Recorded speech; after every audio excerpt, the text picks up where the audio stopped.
15 years and the river still smells of iron and rain. I swore I'd never come back. But when they said the man accused of killing my sister needed a defense attorney, something in me broke. Sarah Chen's hands gripped the steering wheel as she crossed the Ridgemont Bridge.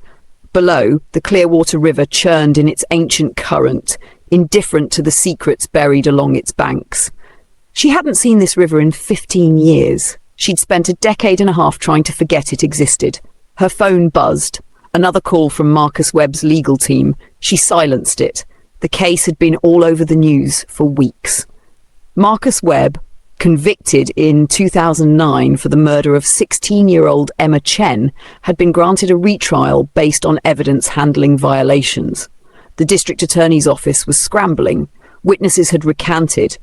Documents had gone missing. And somehow they wanted Sarah, Emma's own sister, now a renowned defense attorney, to represent the man accused of killing her. She could have refused. She probably should have.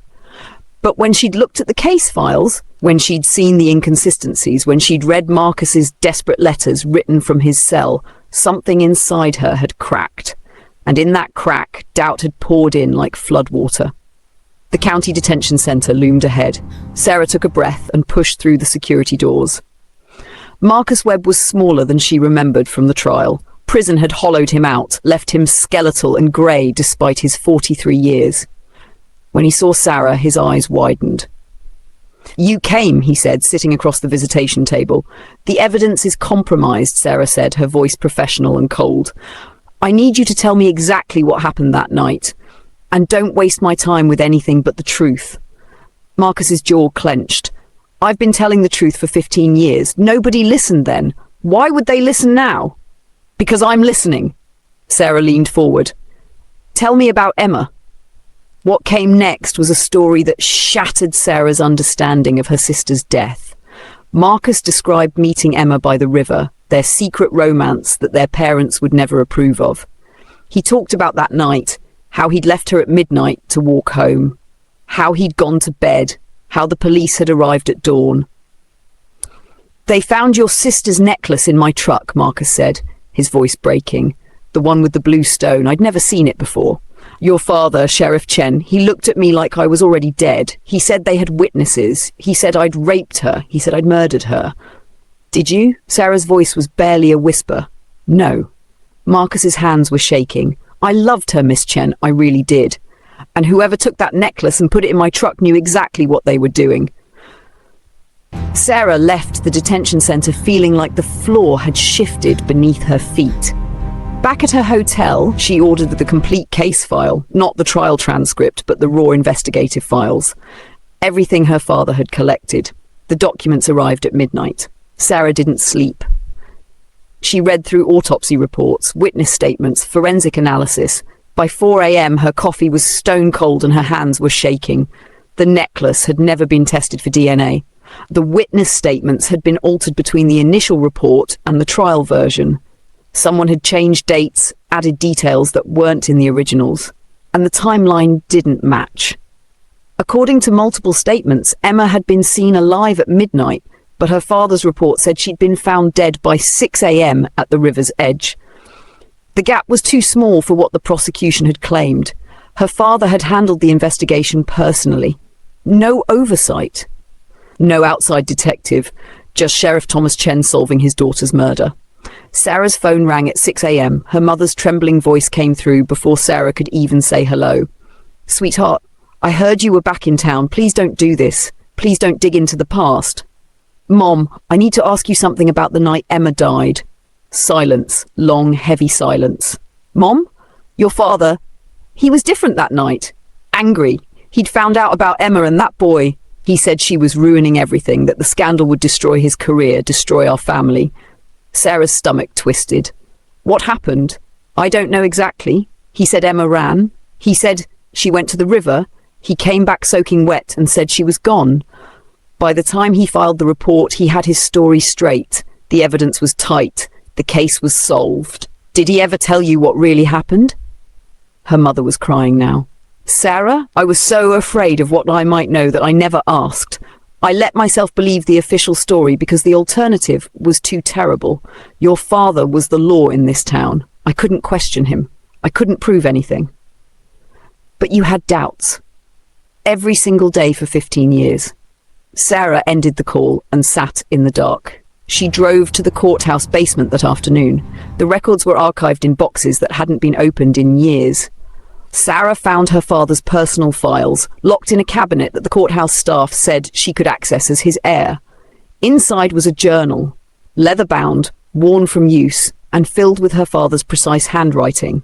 Sarah's hands trembled as she opened it. The entries chronicled a man spiraling. Her father had discovered Emma at the river with Marcus. He'd confronted her. According to the journal, Emma had been defiant, angry. She'd told her father she loved Marcus and there was nothing he could do about it. She talked about leaving, about running away with that boy. I told her she was throwing her life away. She laughed at me. Actually, laughed. I grabbed her arm. I was trying to bring her back home, but she struggled and she slipped. The rocks. God, the rocks were so sharp. When I reached for her, she was already in the water. I tried to pull her out, but the current was too strong. It took her. The next entry, dated 3 days later, was different. Clinical, detached. Handled it, planted the necklace, got corroborating witnesses. They'll believe me. They always do. The boy will go to prison. Emma's reputation stays intact. Our family stays intact. This is justice. This is the only way. Sarah's hands shook so badly she nearly dropped the journal. Her father hadn't just covered up an accident. He'd framed an innocent man. He'd let Marcus Webb rot in prison for 15 years, while her father lived as a respected lawman, while he attended church on Sundays, while he talked about Emma's tragic murder to anyone who'd listen. And he'd done it to protect their family name. Sarah walked out of the courthouse with the journal and called the district attorney. Mr. Peterson, I have evidence that will completely exonerate Marcus Webb. I need to meet with you immediately. Peterson agreed to meet within the hour. When Sarah laid out the evidence, the altered witness statements, the missing DNA analysis, the journal, Peterson's face drained of colour. This implicates your father, he said slowly. My father is dead, Sarah said quietly. He's been dead for 3 years, but Marcus Webb is alive. And he's been in prison for a crime he didn't commit because my father couldn't handle that. His daughter loved the wrong person. Peterson stood up, pacing the room. Sarah, if this goes public, it will destroy this town, people's faith in the sheriff's office, in the entire justice system. The truth will destroy it, Sarah cut him off. But that destruction is necessary. My father should have thought about that before he framed an innocent man. We can handle this quietly. A settlement. Marcus gets released quietly and... No. Sarah's voice was ice. My father lied. He forged evidence. He destroyed an innocent man's life. And everyone in this town needs to know what he did. Today, or I'm going to the state attorney general and every news outlet that will listen. Peterson's jaw clenched. He picked up his phone. Get me the governor's office. The news broke at 6 p.m. By 7 p.m. it was national. Historic murder conviction overturned. Late sheriff framed innocent man to cover up daughter's accidental death. Cable news ran the story on repeat. Legal analysts dissected it. True crime podcasters started planning their episodes. Ridgemont erupted. The police department went into crisis mode. Protesters gathered outside the courthouse, some demanding justice for Marcus, others defending Sarah's father's legacy. The town fractured along lines that would probably never fully heal. But Marcus Webb walked free. Sarah stood on the courthouse steps as Marcus emerged into the afternoon sunlight. He blinked, as if the light was too bright after so many years of fluorescent prison bulbs. When he saw Sarah, he stopped dead. I don't know what to say, Marcus said, his voice raw. You don't have to say anything. Sarah's eyes were wet. I'm sorry for everything my father did, for the system that failed you, for the 15 years. Marcus looked at her for a long moment. Does it hurt, knowing what he was? Every second, Sarah whispered. That night, Sarah drove to Ridgemont Cemetery. Emma's grave sat under an old oak tree, the stone worn smooth by 15 years of weather. Sarah knelt in the grass. I'm sorry, she said to the stone. I'm sorry I didn't see what was happening. I'm sorry I believed Dad's story. And I'm sorry that the last thing you felt was our father's hands trying to drag you back instead of letting you live your own life. She pulled out her father's journal and placed it on the grave. Evidence, confession, truth. As Sarah stood to leave, she noticed something she'd overlooked before. Someone had left flowers recently. Fresh wildflowers, still wet with morning dew, purple and yellow, the kinds that grew by the Clearwater River. Marcus had been here. Sarah walked back to her car slowly. The river was visible from the cemetery, that ancient waterway that had carried away her sister and buried the truth for 15 years. It didn't matter now. The river could forget, but the world wouldn't. Marcus had made sure of that by leaving those flowers, by refusing to let Emma's memory stay buried in lies. Sarah realized something had fundamentally shifted inside her. The anger at her father was still there. It probably always would be. But so was something else. Clarity.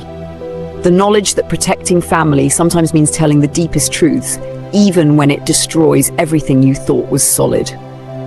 She'd spent 15 years running from Ridgemont. She'd built her entire career on fighting injustice, always wondering on some level if she was running toward justice or away from her father's sins. Now she knew. She'd been running toward the truth all along, and the truth had finally caught up with her. As she crossed the Ridgemont Bridge one last time, Sarah looked down at the river churning below. The Clearwater River had carried away Emma's body. It had hidden secrets in its depths. But rivers, Sarah understood now, don't really forget. They just move the truth downstream until someone is brave enough to dive down and retrieve it. Thanks for watching. If you made it this far, you're part of this story now. Share it. Let other people feel what you felt, because the truth deserves to be told. I'll see you in the next one.